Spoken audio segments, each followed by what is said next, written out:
Hi, everybody. Thank you for joining us today. I'm Cécile from the Netzer team, and we are happy to welcome you all on behalf of Netzer and Marché du Film. We are here during those 3 days to explore new ways to interact and also to present projects and XR works during this so special edition.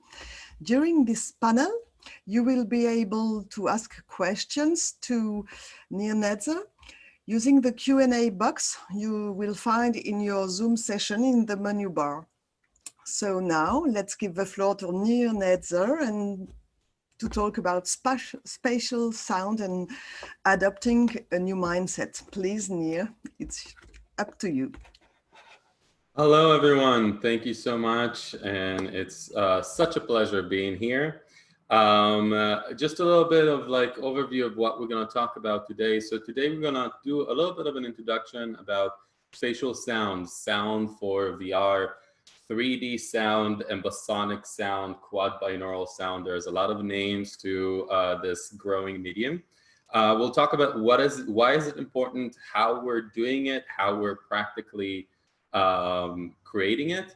And also a big main thing is adopting a new mindset that we need to think about how to capture sound on set and for film completely differently if we want to achieve sound in VR film. So I will share my screen. Share screen. Great. Just maybe a little bit about myself so you will know who you're talking about with. My name is Nir again. I've been directing VR for about 4 years. I worked for Jaunt VR. I directed 360 projects for DreamWorks TV, CBS, and today I'm working with Creator Up. I have an interactive murder mystery on the Oculus Go, and we're currently working on a full feature horror film VR called The Haunted Ride. I created a spatial sound course with VRTL that kind of gives you all the tools you need in order to understand how to make spatial sound and adopt this new mindset. So let's start first of all with what is spatial sound. We'll do a little demonstration. I know that we are streaming. It's like I'm sharing my computer sound through all of your sound. So it's like it might not work completely great, but this is YouTube. It's a 4-channel ambisonic. Put your earphones on. Make sure that the left bud is on the left bud and you're not putting it the other way around. And let's give it a little listen. Maybe you could hear a little bit. By the way, we have examples at the end of the presentation where you can go and use it on your headsets or your computer and like really experience some real spatial sound. This is kind of like a simple example. So noticed.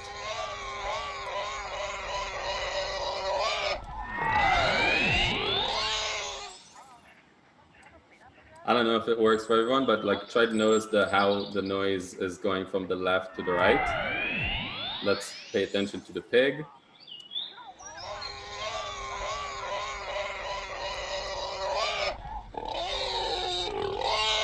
Okay, I guess that we got that idea for now.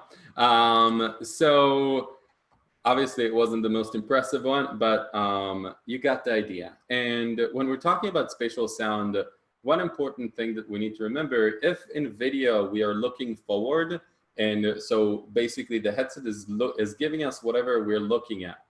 In spatial sound, sound works in different ways. You hear all around you, even doesn't matter where you look. So if the pig was to my left and I would look at the pig, it will hear like it's in front of me. And if I'll look back, it will be heard like it's behind me. And this is such a crucial part to the immersion, to the effect of being teleported to a new reality. Yet spatial sound is not something that you see so commonly in VR. It's still kind of underdeveloped and not as accessible. And this is kind of like what we're here to talk about. Why is it happening and how we can get it done? So first of all, where can we meet spatial sound? We can meet spatial sound in the headsets. Facebook actually purchased the technology the main technology to create spatial sound in 2016 and released it for free. So creators like you and I could just play around and grow this medium. YouTube is supporting spatial sound on 4 channels. If we're new to the whole channel situation, so think about it, most music is in stereo, it's in 2 channels. Cinema, it's in 5.2. So you have 2 speakers in front of you, 1 ahead and 2 in the back. In spatial sound, it's kind of like taking that idea of channels, but you also contain some data that position them in the space. So when you're moving your head around, the headset knows how to give you a 2 ears feedback from all the sound around you. So if spatial sound is such an important pillar of the immersion, why we don't see more of it? Great question. Well, VR cinema is in a little bit of a freeze. Since the birth of VR, there was a lot of technology going out, a lot of like, same as like Facebook bought that technology to create spatial sound, release it for free. We had a lot of innovation, but since then, it was a little stagnant. Not a lot have moved in the past 3 years. And the reason why is because VR is very new, and we just need to adopt a new mindset. What we have learned in film school is not really applicable. So for studios and big media creators to learn a whole new craft right now is something that hasn't been happening that often. This is why I'm sitting in LA. So Hollywood was mainly hiring freelancers to do the work from A to Z and finish it and publish it, and kind of like the interest went down because they didn't know how to monetize it. It's too young, it's too new. But at the same time, this is a great opportunity for independent filmmakers to step up and create something new and exciting that can create noise, that create a conversation, and can invite more and more people into the medium, because we know that the demand is there. People are buying headsets and we have lack of content, but we kind of like need to adopt a new mindset in order to create cool VR videos and VR cinema. So when I'm talking about adopting a new mindset, let's talk specifically about, there's a lot of examples in VR. For example, from how you light the camera to where the directors sit, to cutting, like editing and cutting in VR is completely different than cutting regular traditional 2D. So when we're talking about adopting a new mindset, I want to talk specifically, obviously, about how we are capturing spatial sound on a VR set, on a VR film set, on a 360 video set. We will start from there. We'll touch a little bit about how we're designing it, with what softwares, and we'll leave it for that. But let's start with how to think about a VR set. So far, in every 2D film, we had the director sitting on his chair, like Spielberg over here, and we had a soundman with a boom, and we had subjects, and the subjects had a lavalier probably on them, or the boom was enough, and that's it. We have sound, everyone is happy, high quality. Now, VR 360 is obviously working completely different. The camera is in the middle, the subject is all around. You can't have a director. You can have a soundman, but if you're having a soundman, then you need to composite above him in post-production, which adds a lot of work. And also the sound would not be spatialized because it's captured in a directed way. So these are kind of like the tools that we used to use for capturing sound on a traditional film set. And now we're kind of like changing the game a little bit. So we're working with what we call a spot mic and a spatial mic. Spatial mic, here are two examples for spatial sound recorders. We have the 8-ball. The 8-ball was invented by a startup called Here 360. They are located here in Venice, and it's arguably the best spatial sound recorder out there. It's recording on quad binaural. If you would look at the sound recorder, you will understand what it means. You have two channels of audio, one to the left, one to the right, to 4 directions. Therefore, only if you play all 8 channels of audio together, the sound will be spatial because of the way that it was positioned while it was recorded. On the other hand, we have the Zoom H2N, which is a very popular and kind of accessible microphone. And it's recording on 4 channels, and it contains HRTF. HRTF, it's head transfer function. I'm missing something, but it's basically a data that positions those audio channel in the space, so the headset and the video player will know how to play them. So we have spatial sounds, and let's talk about this imaginary set that we have over here in 360 and how we think about capturing sound on this set. So we have those green and yellow smiley faces that they're sitting over and on the beach, and we have some ocean, and the camera is in the middle. So first thing first, I will position a spatial sound mic underneath the camera. This spatial sound mic can be also the Zoom H2N. And let's say that you don't have the money or you don't have accessible a fancy sound spatial sound recorder. You can also position your phone underneath it, and later on we'll explain a little bit about how we can manipulate the sound and put it together into a sound field. And so I have this 360 set. I'm putting a spatial sound mic underneath the camera, but it's very important to know that your work is not done when you're putting a spatial sound recorder underneath the camera. It's not like visuals, because it will record all the audio all around on the same levels. Meaning that if I have a dialogue in front of me, and I have the ocean and birds and all that, it will record everything in the same level. So the dialogue will be very hard to hear. Therefore, I will put a spot mic. I will position a microphone somewhere within the panorama, somewhere within the environment, and I will hide it. In this case, we have this bag over here. We can put it inside the bag.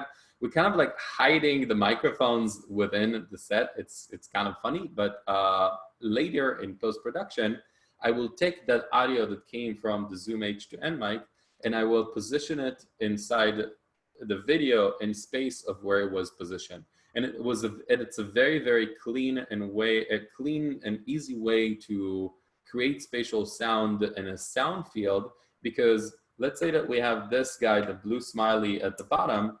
He has a lavalier on him. He has a lavalier it's connected to his shirt. But if he's moving around too much, so then later on in post-production, I will have to automate, kind of like animate the sound when he's moving around with him. And that process can be a lot of work, and it can also not be as straight results. So we kind of like prefer to hide microphones within the space, and then later on in post-production, position them and laying them within the space and create that sound field. By the way, a really, really great tip is after I'm finishing filming my scene, I can take one microphone, doesn't matter what, it can be from your phone, and I can record some waves, and I can record some seagulls. And if I'm not that talented and I couldn't record the seagulls, I maybe download some seagull noise from the web, and then I will composite that within the space, hide it to create a more full spatial sound to my panorama. So this was a lot of words. I will see if anyone has some questions before I continue.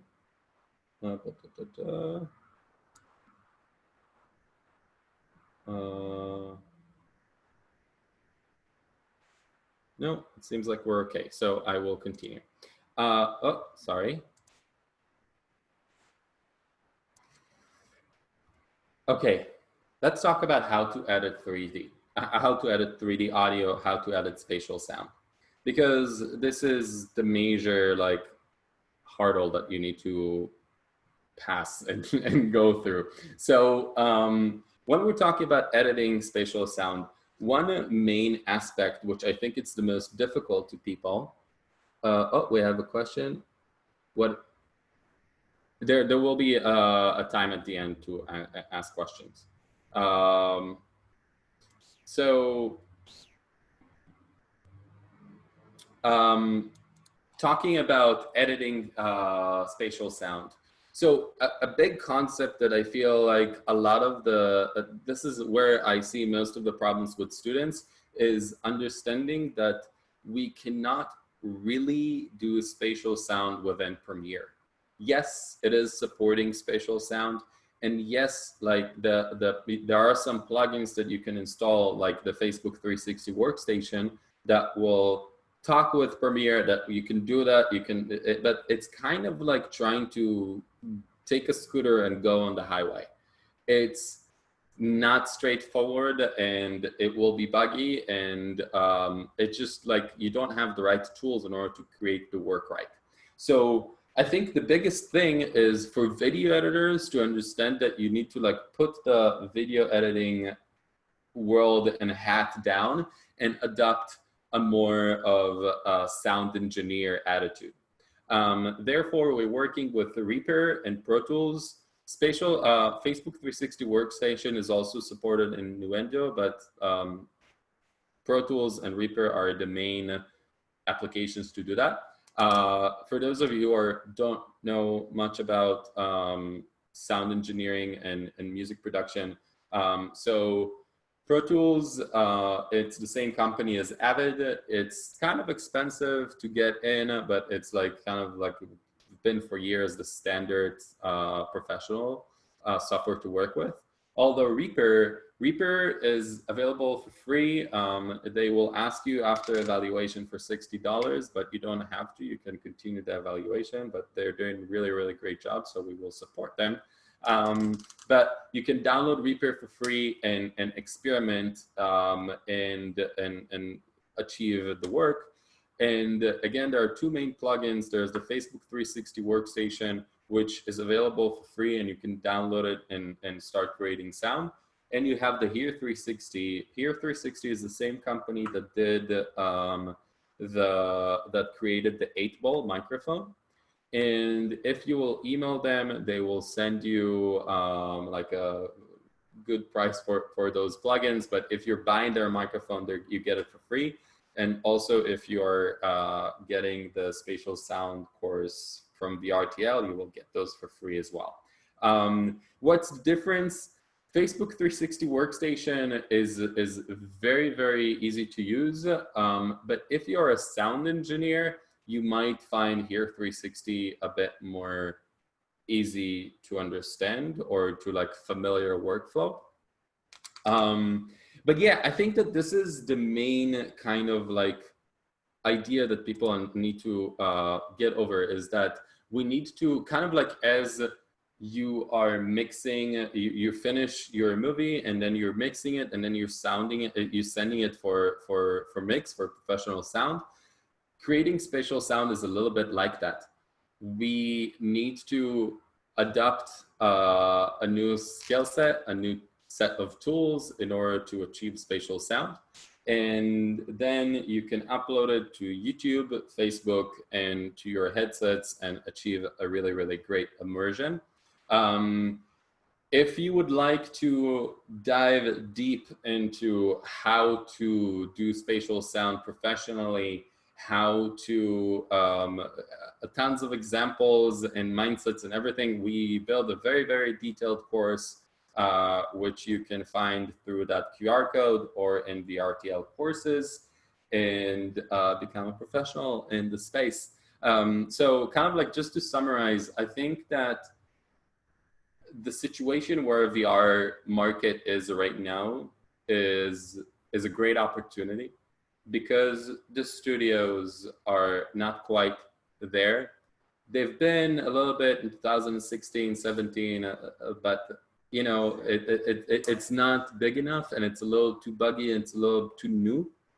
But it's a great opportunity for independents to come learn the craft, create and achieve amazing 360 content. We all know that the demand is there, and grow from there. Yeah, so also, if you want to experience some spatial sound, here are two pieces that I've made. Bugsy and Ambasonic, you can find it on YouTube. And there's also Texas Jail. It's the project I made for John VR. It's in 3D spatial sound, and it's a very unique access inside a real jail in Texas. Not for all ages, but it's amazing documentary piece if you want to like experience what it is to be inside a real jail, hearing real prisoners. So you can find both of those on Netzerland Studios in YouTube, or you can just search on YouTube for Bugsy and Ambasonic or Inside Jail VR. Let's answer some questions. Questions, anyone?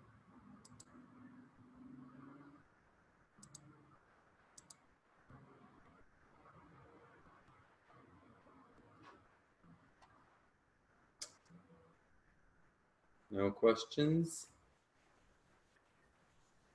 I come Okay. back. I can perhaps come back. It's Cecile, and perhaps you can explain us how do you make your choice between the number of voices you use in the ambisonic sounds, for example, the number of channels. It can be 8, it can be 16. Yeah, it's a great question. So it's not as much about quality as it is about applicability. YouTube is supporting 4 channels. Facebook is supporting 8 channels. If you would try to upload a 4-channel video into Facebook, it will not work, and vice versa. So this is kind of like a little bit that, and Facebook is supporting 16 channels, but none of the tools, the Facebook 360 workstation encoder, are so it's kind of like it's supporting 16 channels, but you can't create comfortably 16 channel third order ambasonic to upload to Facebook. So you will hear a little bit, if you're on YouTube, you will hear when you're turning around that there is a little bit of like a gap between when you're turning around between one channel to another. It's like a little dip in silence. And that is because of lack of information. It will not be heard that like in 8 channels, you won't hear it.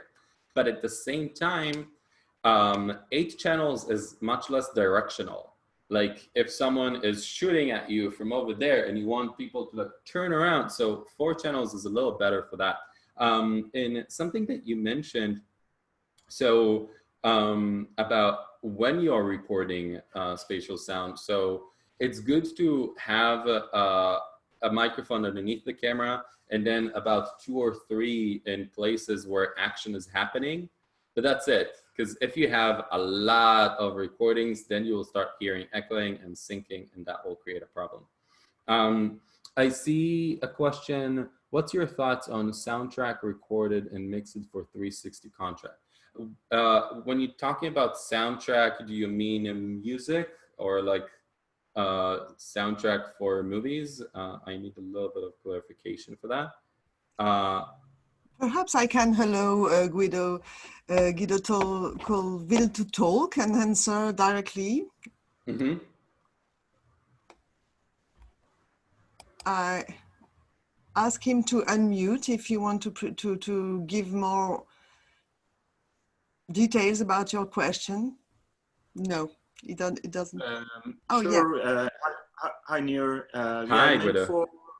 How are you? For original music recording. This is a great question, and this is a subject that I am very passionate about. If you will go, I really recommend you to try Bugsy and Ambasonic, the music video that I created. we created it as a proof of concept. So we can go around and show it to big musicians of like, what is the potential for music in spatial sound? I think a lot of what you would see in this video is audio reactive stuff. So like the snare will explode in a specific way behind you, and the bass will create different colors underneath you, and everything is audio reactive. And it's also changing the whole idea of how you interact with the music when the singer is from your left and from your right, and you're like kind of like looking around and experiencing that. I think it's something that is very attractive for musicians because it's very hard to monetize off of music. This is not a big secret, especially during Corona days, because shows are not what they used to be or won't be for a long time now. So you would see concerts recorded in 360 and all of that, but I think that there is so much space for music videos. And if we're taking concepts like Beyonce Lemonade, the visual album, or kind of like Fantasia Disney, and to do something like that in VR, it's, I think, mind-blowing. It's a whole medium where we can create over here. And more than that, it's you can monetize off of it. If any musician, I believe, but especially if it's a known musician, will upload a visual album in VR to the Oculus and Steam stores, I believe that that will be a profitable application. So it's kind of like a new way for musicians to monetize and to interact with their fans. And I'm enjoying a lot about rethinking music and how you visualizing music. So yeah, you will find a lot of that in the Bugsy and Ambasonic as a showcase. And I'm very excited to see what other people will create. But that, I have to say that I think because of the accessibility and because its technology is new for musicians and filmmakers, you don't see a lot of that action. So it's a great opportunity for independent to go ahead and do that. Did I answer your question, Guido? Yeah, sure. I'll let you know if I have any more questions. Thank you so much. I read a question from Abba about how much percentage of the sound within production. So I would say the same amount as you would pay to a soundman on set. It's the same, but he needs to have a different mindset. So I would talk in like, I don't know, like in LA, it's about 200 to like pay for a soundman on set per day. But where you do need to add more is for the spatial sound designer, because this is something that's not very common. I believe that, I mean, I can tell you that it's hard to find spatial sound designers, but I can tell you that if you're finding a sound engineer that is knowing what he's doing with Pro Tools and is experienced with Pro Tools, after a day or two with playing around with the Facebook 360 workstation, they can achieve the work. So I would keep a little bit more budget towards the spatial sound design at the end, but on production itself, it should be the same, but either the director or the soundman needs to have a completely different mindset about how he works on set. Because, for example, if you put a lot of lavaliers on all the actors and the actors are moving everywhere, you will never be able to achieve your sound. So as I said, knowing how to position spot mics around, how to hide them, positioning spatial sound recorders underneath the camera and move from there. Okay, you mentioned it during the scene. Your phone, awesome. So in the course, you will see a few videos about how to achieve spatial sound on budget. Because let's face it, I mean, $3,000 for the 8-ball is not easy, but like the 150 for the Zoom H2n is definitely accessible. But let's say that you don't have all of that and you have a bunch of phones. phones are recording good quality on mono. Mono is one channel. So let's say, again, you kind of like, and it's a lot easier to hide them around the panorama. So you can position a few phones around where the action is happening. Let's say that I have a dialogue over here and I have something over here. And then later in post, you can use that mono sound, position it inside, like in space, inside Reaper or Pro Tools with the Facebook 360 workstation or the Here 360, and you created yourself a sound field.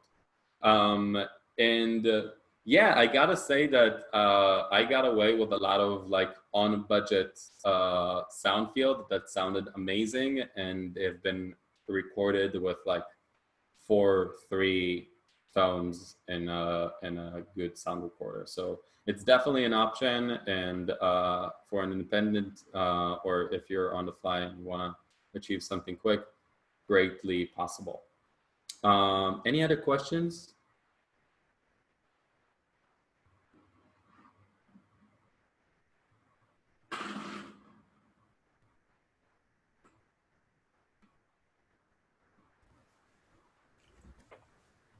No. Did you get the question from Ada Vogan? How much should we learn? Yeah, we answered that. Oh, sorry, I needed to press on answer. Okay, so perhaps it's time to conclude now, I guess. Okay, awesome. So thank you so much for the opportunity. It's been a pleasure. If you have questions about spatial sound, if you're stuck with something and don't know how to get it done, feel free to email me through VRTL or through the website. And yeah, you have a few great examples for spatial sound movies over here, the Inside Gel and Bugsy. Thank you so much for the opportunity, and see you around, guys. Bye. Thank you very much. Thank you.